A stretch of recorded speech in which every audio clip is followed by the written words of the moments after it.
After more than a decade of economic decline, most people in Zimbabwe are struggling. Now the news that war veterans who fought for independence from Britain in 1980 want $18,000 each has divided opinions again. They don't have to ask for more money. Like the situation right now, they say the country, there's no money in the country. The situation is tough for everybody. They should get money because they're the ones who liberated us. So they mustn't suffer. The war veterans say they want a share of the country's resources like gold and diamonds. They spearheaded the controversial land reform program, taking commercial farms from white Zimbabweans.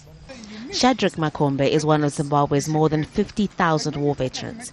He says many who fought during the liberation struggle are destitute and growing impatient. Poverty is the very thing which causes people to go to do things which they would not have wanted to, because every person marches on his or her stomach. A hungry man is a dangerous person.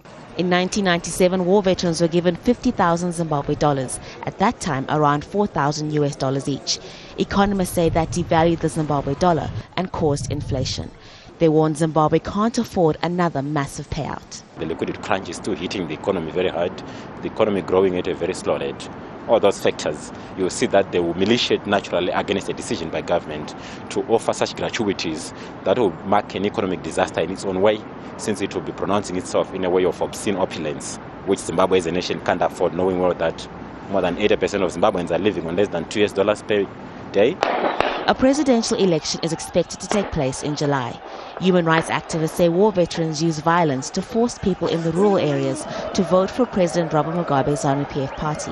ZANU-PF needs to keep the war veterans happy, but doing so could plunge the country into another economic crisis. Haru, Mutasa, Al Jazeera, Harare.